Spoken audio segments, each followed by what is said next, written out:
अस्सलाम वालेकुम स्टूडेंट्स, कैसे हैं आप? ठीक ठाक हैं? बिल्कुल, आई होप कि आप लोग बिल्कुल खैरियत से होंगे। तो आज हम लोग इंशाल्लाह अपने अकाउंटिंग का जो चैप्टर नंबर 4 है ना उसको स्टार्ट करेंगे।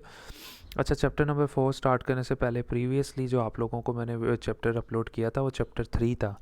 और चैप्टर 3 के साथ तकरीबन 6 से 7 लेक्चर जो है ना वो अकाउंटिंग की बेस थी।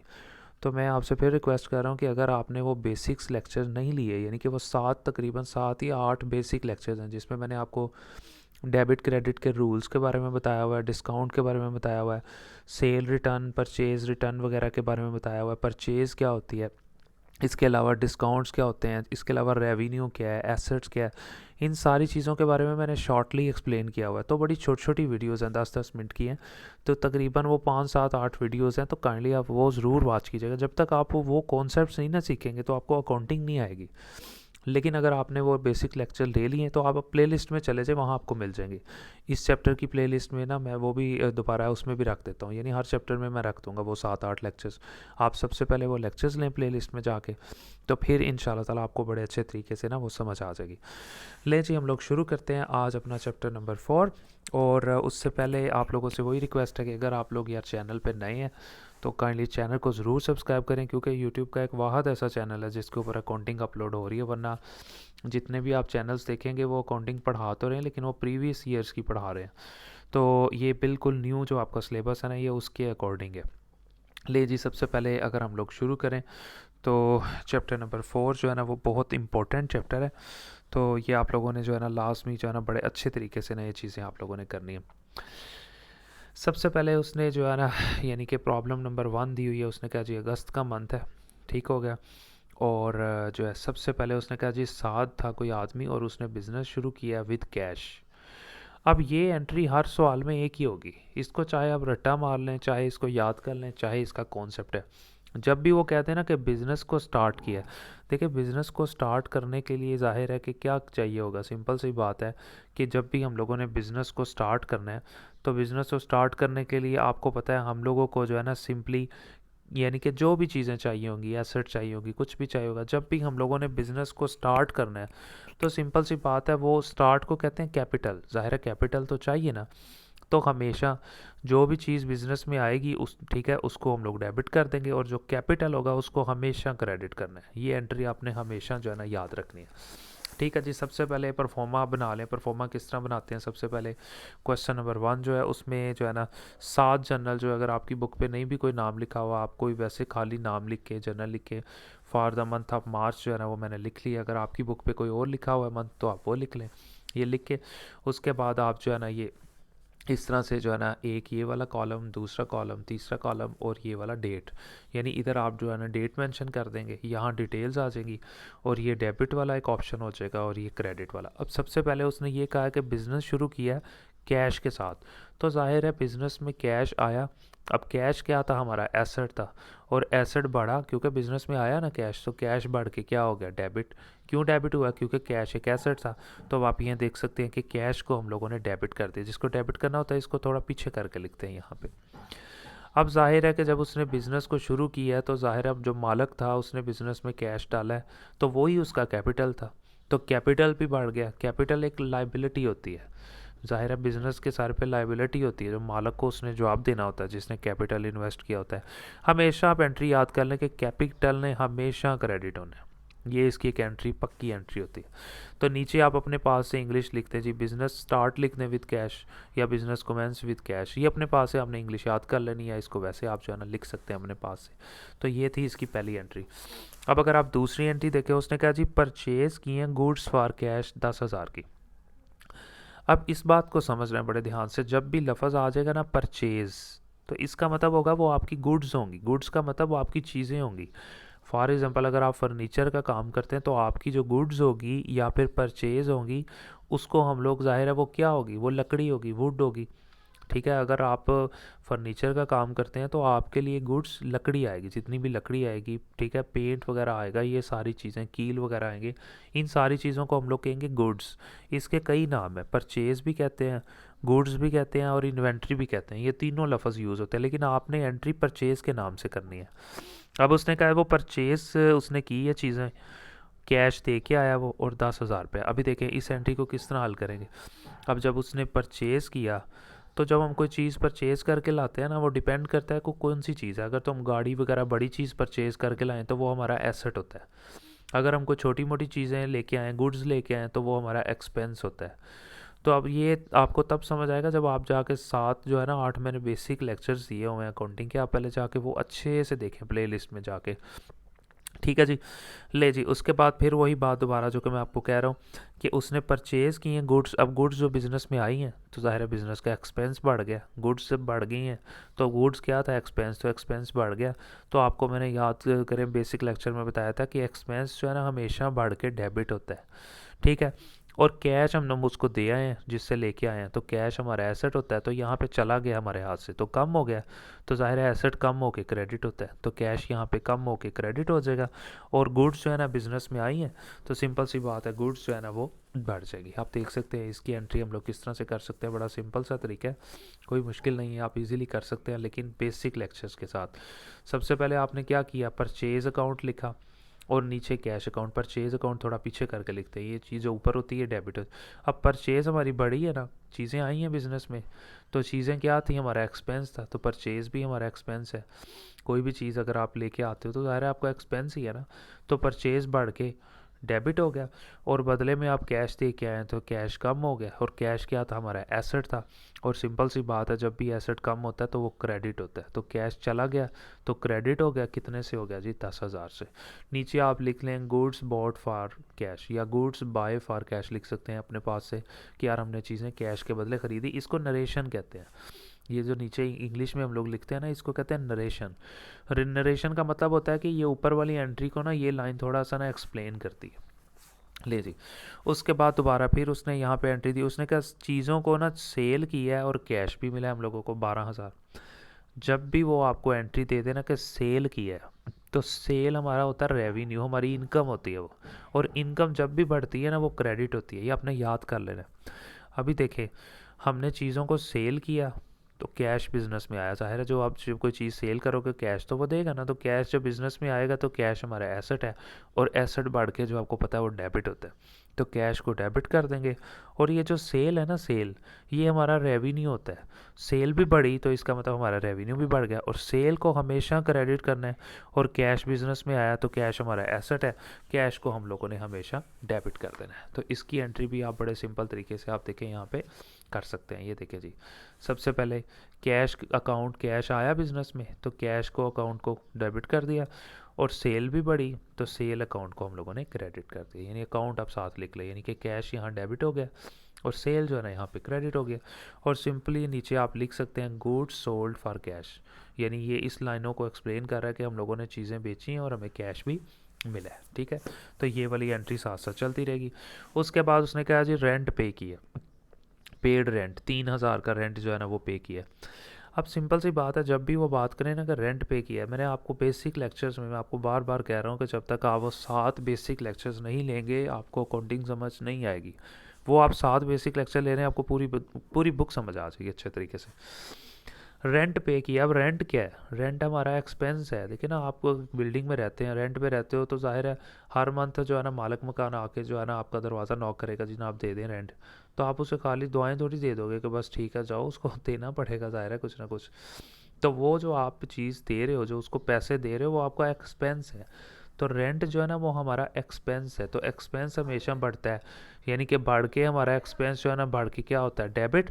और जाहिर है 3,000 रुपये आपके हाथ से चला गया, वो आपका कैश था, तो कैश यहाँ पे देखें कम हुआ है, तो कैश कम होके क्रेडिट हो जाता है। ठीक है ना, यहाँ पे देखिए आपने रेंट जो है वो आपका एक्सपेंस था वो बढ़ गया, रेंट को डेबिट कर देंगे क्योंकि रेंट एक्सपेंस है और एक्सपेंस बढ़ के डेबिट होता है। और यहाँ पे जाहिर है 3,000 रुपये का कैश भी आपके हाथ से चला गया, तो 3,000 रुपया जो है ना वो कम हो गया। तो 3,000 रुपया आपको पता है कि वो आपका क्या था, कैश था, और कैश जो है वो आपका एसेट होता है और एसेट कम होके क्रेडिट होता है। ये ले चाहिए, ये एंट्री इसकी हो जाएगी। आप सिंपल क्या एंट्री करेंगे जी, रेंट अकाउंट डेबिट हो जाएगा। ठीक है, और उसके बाद क्यों रेंट अकाउंट डेबिट क्यों है, क्योंकि रेंट हमारा एक्सपेंस था और एक्सपेंस बढ़ के हमेशा डेबिट। ठीक है, और कैश अकाउंट जो है ना वो ज़ाहिर आपका एसेट था, वो यहाँ पे कम हुआ है, तो कैश अकाउंट कम हो के यहाँ पे 3,000 से क्रेडिट हो जाएगा। दोनों एक जैसी अमाउंट है, बस नीचे आपने लिख देना रेंट पे किया बस। उसके बाद अगर हम लोग अपनी एंट्री देखें, रिसीव इंटरेस्ट, हमने इंटरेस्ट को रिसीव किया। अब ये चीज़ भी आप अपने अंडरस्टैंड कर लें कि इंटरेस्ट को रिसीव किया आपने। अब इंटरेस्ट रिसीव क्या होगा, इसका मतलब ये होगा कि जब भी वो कह दे ना आपने इंटरेस्ट को रिसीव किया, इसका मतलब होगा आपने किसी को पैसे दिए हुए थे, सूद पे दिए हुए थे। यानी कि आपने 100 रुपया दिया था, आपने उसे कहा था मैंने 120 रुपये वापस लेने हैं और ऊपर सूद भी लेना है, यानी हर मंथ मुझे 5 रुपये अलग से देने हैं। तो वो जो आप वसूल करते हो ना उसको कहते हैं इंटरेस्ट। ये भी आपकी इनकम है। वैसे इस्लामिक पॉइंट ऑफ व्यू से तो ज़ाहिर है ये हलाल नहीं है, लेकिन ज़ाहिर आपकी बुक में है। तो इंटरेस्ट वसूल किया आपने, किसी को पैसे उधार दिए थे, उसने आपको सूद पे किया, तो ये भी आपकी इनकम है। देखो ना, जब वो आपको इंटरेस्ट देगा तो ज़ाहिर है कैश बढ़ेगा, कैश आएगा ना आपके पास, तो कैश आपका बढ़ गया। कैश बढ़ के, कैश एसेट था, कैश बढ़ के क्या हो गया, डेबिट हो गया। और इंटरेस्ट जो है वो आपकी इनकम है, तो इंटरेस्ट जो है वो भी बढ़ा। ठीक है, तो इंटरेस्ट जो है उसको हम लोग क्रेडिट कर देंगे क्योंकि वो आपकी इनकम थी। ठीक है, तो सिंपल सी बात थी, यहाँ पे एंट्री कर लेंगे हम लोग कि कैश अकाउंट जो है ना वो बढ़ गया, कैश अकाउंट को डेबिट कर देंगे उतनी अमाउंट से। अगर आपकी बुक्स पे कोई और अमाउंट लिखी है, कॉन्सेप्ट तो यही है। फिर इंटरेस्ट जो है ना वो भी ज़ाहिर है आपकी जो है ना इनकम है। कैश आपको आया बिजनेस में तो कैश एसेट्स था, बढ़ के डेबिट। और इंटरेस्ट जो है वो मैंने आपको भी बताया कि इंटरेस्ट अकाउंट क्या हो जाएगा, यहाँ पे क्रेडिट हो जाएगा। क्रेडिट क्यों हुआ, क्योंकि इंटरेस्ट हमारा रेवेन्यू है, और रेवेन्यू जो है ना वो हमेशा क्या होता है, बढ़ के क्रेडिट होता है। ये चीज़ आपने याद रखनी है। तो यहाँ पे हम लोगों का क्वेश्चन नंबर 1 जो है ना कंप्लीट हो गया। ले जी शुरू करते हैं जी अपना क्वेश्चन नंबर 2। बहुत आसान है, दोबारा फिर इसी तरह ही आसानी से हो जाएगा, लेकिन बेसिक लेक्चर्स अगर आप पढ़ेंगे तो, और अगर चैनल को सब्सक्राइब करेंगे तो। ले जी, बिजनेस विद कैश, हमने बिजनेस शुरू किया कैश के साथ, तो दोबारा फिर इसी तरह ही हम लोग क्या करेंगे, कैश को डेबिट कर देंगे और कैपिटल को क्रेडिट कर देंगे। हमेशा कैपिटल वाली एंट्री आपने देखा कि क्रेडिट होती है, कैपिटल हमेशा क्रेडिट। और बिजनेस में कैश आया तो कैश एसेट है, बढ़ के क्या हो जाएगा, यहाँ पे डेबिट हो जाएगा। तो सिंपली इसकी एंट्री तो आप देख सकते हैं, सिंपल है। ठीक है, सबसे पहले आपने उसी तरह ही, नेम उसने दिया ही कोई नहीं था यहाँ पे, तो खाली लिख लिया। जर्नल एंट्रीज लिखेंगे और साथ फॉर दी मंथ आप जो भी आपकी बुक पे लिखा होगा और जो ईयर लिखा होगा वो लिख के फिर इसी तरह 3 कॉलम बना लेंगे। ये डिटेल्स, डेबिट, क्रेडिट और ये वाला डेट वाला हो जाएगा। अब यकम मई डेट थी, तो पहली एंट्री उसने कहा जी कैश अकाउंट डेबिट हो गया बढ़ के, और कैपिटल अकाउंट जो है ना क्रेडिट हो गया। ये तो पक्की एक ही एंट्री है। नीचे आप नरेशन लिख दें, यानी नरेशन का मतलब थोड़ा एक्सप्लेन कर दें इसको। बिज़नेस को शुरू किया था कैश के साथ, तो बस बिज़नेस स्टार्टेड विद, यानी कि वही सवाल वाली लाइन आप लिखते हैं, यही लाइन आप लिखते हैं तब भी ठीक है। नीचे लिख दें कमेंस बिजनेस विद कैश, अपने पास से इंग्लिश ना भी लिखें, यही लिखते हैं, इसी को दोबारा आप नीचे लिख सकते हैं, तब भी कोई इशू नहीं है। ले जी, अब अगला पार्ट जो है ना, अगले उसने एंट्री की है कि goods purchase from Tanveer on credit. अच्छा, दोबारा अब उसने ना चीज़ों को ख़रीदा है। अब आपको मैंने कहा था जब भी वो कह दे ना गुड्स की बात करें तो आपने नाम हमेशा परचेज़ लिखना है। उसने ख़रीदी है लेकिन कैश नहीं दिया, उसने क्रेडिट पे ख़रीदी है। ऑन क्रेडिट का मतलब होता है उधार, ये चीज़ आपने याद रखनी। सिंपल सी बात है यार, देखो जब आप उधार लेके आते हो किसी से तो आपके सर पे ज़िम्मेदारी होती है। वो अलग बात है कि पाकिस्तान में कोई ज़िम्मेदारी नहीं होती, उधार लेके गायब हो जाते हैं, लेकिन रियल में ज़िम्मेदारी होती है आपके सर पे। आपने पैसे देने होते हैं अगले बंदे के। अब यहाँ पे चीज़ें लेके आए हैं हम लोग, और तनवीर से लेके आए और उसे कहा यार तेरी मेहरबानी उधार दे दे, ठीक है, तो फिर तुझे दे देंगे ऑन क्रेडिट। जब भी उधार लेके आए तो जिस बंदे से लेके आए ना, फिर उस बंदे का नाम लिखते हैं, कैश नहीं लिखते। अगर तो कैश दे के आते तो कैश कम हो जाता है, कैश को क्रेडिट कर देते हैं, लेकिन अभी तनवीर से लेके आए तो तनवीर क्या हमारी ज़िम्मेदारी है, तनवीर को पैसे देने हैं। अब जब तनवीर को पैसे देने हैं तो वो हमारी ज़िम्मेदारी, और ज़िम्मेदारी बढ़ी है यहाँ पे, कम नहीं हुई। तो ज़िम्मेदारी हमेशा बढ़ के क्रेडिट होती है, ये चीज़ आपने याद रखनी है। और गुड्स जो है वो हमारा एक्सपेंस है, तो वो बढ़ के आपको पता है हमेशा डेबिट होता है। तो सिंपल सी बात है, देखिए जी मैंने एंट्री कर दी। अगर मैं कैश दे के आता तो मैं वहाँ पर लिखता परचेज डेबिट, कैश कम हो गया कैश क्रेडिट, लेकिन नहीं, यहाँ पे क्या करेंगे, परचेज अकाउंट को क्या कर देंगे, डेबिट कर देंगे, क्योंकि परचेज क्या था, हमारा एक्सपेंस था, बढ़ के डेबिट। और आपको पता है क्रेडिट किसको ही करेंगे, क्रेडिट करेंगे जी तनवीर के अकाउंट को, क्योंकि तनवीर के पैसे हम लोगों ने देने हैं। तो जिसके पैसे देने हैं ज़ाहिर है हमारे सर पे ज़िम्मेदारी है ना, उसकी ज़िम्मेदारी बढ़ के क्रेडिट होती है, कम होकर डेबिट। अब यहाँ पे बड़ी है ज़िम्मेदारी, अभी पूरी नहीं हुई, हमने अभी देने हैं। तो तनवीर के अकाउंट को हम लोगों ने 1000 से क्रेडिट कर दिया। नीचे वही लाइन लिख दी है जो आपके सवाल में लिखी थी, goods purchase on credit from Tanveer भी आप लिख सकते हो, या वैसे भी अगर आपने लिख दिया तो तब भी ठीक है।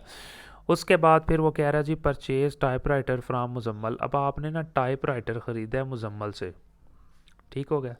अब ये चीज़ अब आ गई यहाँ पे, अच्छा जी। अब जब भी ये मतलब मैं आपको बता दूं, स्टेशनरी का सामान हो गया, टाइपराइटर हो गया, ठीक है, इस तरह की कोई भी चीज़ अगर आ जाए ऑफिस से रिलेटेड, तो आपने उसको ऑफिस इक्विपमेंट के नाम से जो है ना सेव करना होता है। अब देखिए ना, ऑफिस का इक्विपमेंट है, तो ऑफिस इक्विपमेंट आपको पता है वो भी ज़ाहिर है छोटी मोटी ऑफिस की चीज़ें, अगर आप स्टेपलर वगैरह ले आते हैं तो ये आपका एक्सपेंस ही होता है। तो एक्सपेंस बढ़ के हमेशा आपको पता है डेबिट होता है। अब हमने टाइपराइटर तो ख़रीदा है, लेकिन फ्राम मुजम्मल, मुजम्मल से ख़रीदा है। अगर वो यहाँ लिख देता ना कैश दे के आए हैं, तो फिर इसका मतलब है कैश को क्रेडिट करते, कम हो जाता है कैश।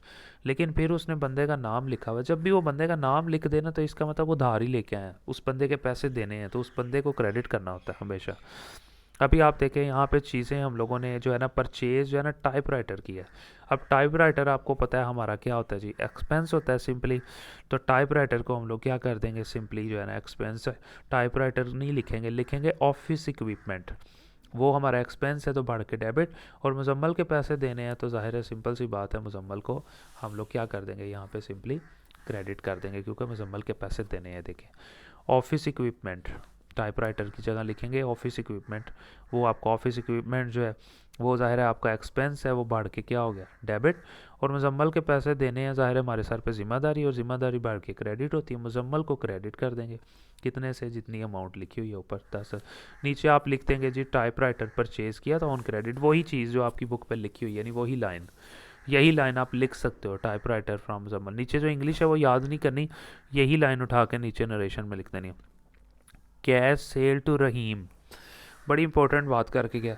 अभी उसने दोबारा सेल की हैं चीज़ें, रहीम को की है, लेकिन साथ कैश लिख दिया। अगर कैश ना लिखता, बस इतना लिखता है सेल टू रहीम, तो इसका मतलब था हमने चीज़ें तो सेल की हैं लेकिन उधार की हैं, पैसे अभी हमें मिले नहीं हैं। लेकिन अभी हमें पैसे मिल गए हैं, अब नाम आ भी गया, उसकी टेंशन नहीं, अभी कैश मिल गया है, तो सिंपल सी बात है, सिंपल एंट्री होगी। कैश बिजनेस में आया, बढ़ के डेबिट, क्योंकि कैश एसेट है। सेल हुई, सेल आपको पता है हमारी इनकम है, हमारा रेवेन्यू है, और जब सेल बढ़ती है तो हमेशा आपको पता है सेल हमारी क्रेडिट होती है, तो सेल को हम लोग जो है ना सिंपली क्रेडिट करते हैं। तो ये भी आप देख सकते हैं सिंपली, ये देखे जी, कैश को हम लोगों ने डेबिट किया। क्यों कैश को डेबिट किया हम लोगों ने, इस वजह से कि कैश हमारा क्या था, सिंपली एसेट था। तो एसेट बढ़ के आप देख सकते हैं सिंपली क्या होता है जी, डेबिट होता है ये वाला, ठीक है। और सेल हुई, जाहिर है सेल भी हमारी इनकम है, तो इनकम जो है ना हमेशा बढ़ के क्या होती है जी, क्रेडिट होती है। तो ये चीज़ आपने लास्ट में याद रखनी है। यहाँ पे कैश हमारा एसेट था, बढ़ के डेबिट हो गया, और सेल हमारी इनकम थी, वो भी बढ़ के क्रेडिट होगी। अब आप नीचे लिख सकते हैं गुड सोल्ड फॉर कैश, अपने पास से लिख सकते हैं, या वही लाइन लिख सकते हैं। अगर ये नहीं लिखना, आप ये भी लिख सकते हैं, cash sale to Rahim. And pay paid salary to clerk. अभी देखें जो सैलरी है ना, सैलरी ये भी हमारा एक्सपेंस है, ज़ाहिर हम खुशी से सैलरी थोड़ी दे रहे होते हैं, तो सैलरी भी आपका एक्सपेंस है। तो सैलरी जब आप दोगे तो एक्सपेंस बढ़ेगा ना, कम थोड़ी होगा। तो सैलरी आपने दी, आपका एक्सपेंस बढ़ गया, तो सैलरी के अकाउंट को आप लोगों ने डेबिट कर देना। क्यों डेबिट कर देना, क्योंकि वो आपका एक्सपेंस है। सो फिर क्रेडिट किसको करना है, तो जाहिर है कैश गया ना आपके हाथ से, सैलरी कैश की शक्ल में दी, तो कैश के अकाउंट को आप लोगों ने क्रेडिट कर देना, क्योंकि सैलरी देने के बाद कैश में तो कमी आ गई ना, सिंपल। तो ये देख सकते हैं आप, यहाँ पे एंट्री मैंने की है, ठीक है।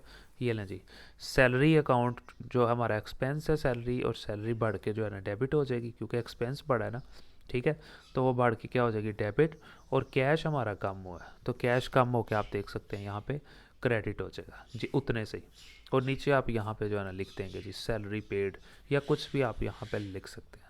तो यहाँ पे हम लोगों के 2 क्वेश्चन जो है ना कंप्लीट हो गए, और वीडियो होगी 18 मिनट्स की। तो मैं आपसे बार बार यही रिक्वेस्ट कर रहा हूँ कि अगर आप लोगों ने चैनल को सब्सक्राइब नहीं किया तो चैनल को यार मस्ट जो है ना यार सब्सक्राइब करें। बड़ी मेहनत से आप लोगों के लिए सिर्फ काम करता हूँ, और ये बड़ा मुश्किल काम है, इतना आसान नहीं है समझाना, और अकाउंटिंग आपको पता है काफ़ी टफ चीज़ है। इसके अलावा बिज़नेस मैथ की वीडियोस भी आपको प्लेलिस्ट के अंदर मिल जाएंगी, और बाकी इंशाल्लाह मिलते हैं नेक्स्ट वीडियो में। और आप लोगों से वही रिक्वेस्ट है कि दोबारा आप प्लेलिस्ट में जाएं, जो बेसिक लेक्चर्स मैंने वहाँ पर रखे हैं आप उन्हें जो है ना ज़रूर वॉच करें, फिर इंशाल्लाह आपको क्वेश्चंस बड़े अच्छे तरीके से समझ आएंगे। अल्लाह हाफिज़।